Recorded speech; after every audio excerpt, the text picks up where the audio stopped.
Imagine a rush of water trying to break through solid rock.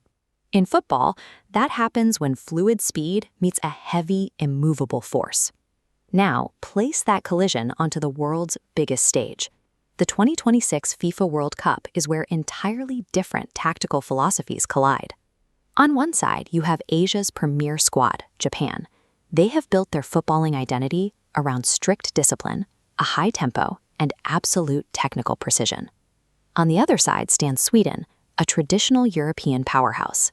Their game is anchored in physical dominance and a strict, heavily organized defensive line. Historically, European teams have possessed a distinct advantage in these international matchups. They could rely on sheer size and weight to outmuscle smaller, technically focused opponents off the ball. This fixture is a massive test of how the sport has evolved. We are about to find out if Japan's modern, high-speed passing can finally crack that historical wall of European physicality. Japan knows they cannot win a wrestling match against Sweden. Instead, their game plan relies on speed and precision to keep the ball away from physical duels entirely. Japan uses interconnected passing triangles to move the ball rapidly, bypassing defenders. They target half spaces, the gaps between center backs and fullbacks, for scoring opportunities. Watch them transition quickly, violently shifting from a tight defensive cluster into a wide, sweeping attack before the opposition reorganizes. This intense, high-tempo playstyle is constantly fueled by the vocal energy of their fans, pushing the team forward to keep the ball moving.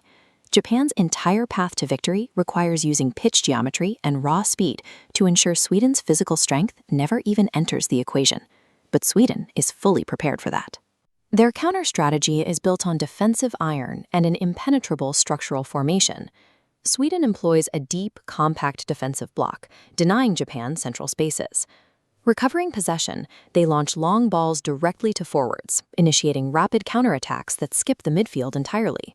Finally, they dominate the air, placing powerful players in prime scoring zones during set pieces to overpower opponents.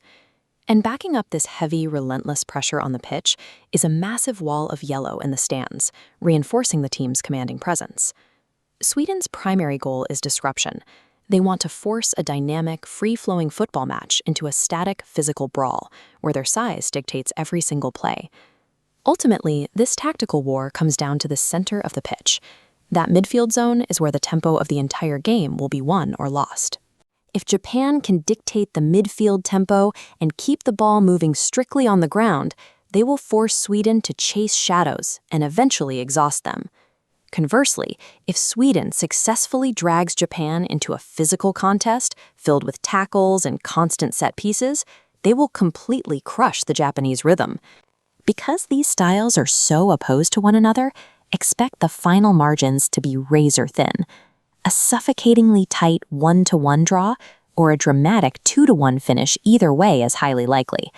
And remember what is at stake here. The ultimate prize in international football rests on which philosophy holds up under pressure. So which tactical approach will survive the 90 minutes? Speed or strength? Drop your prediction in the comments before the whistle blows.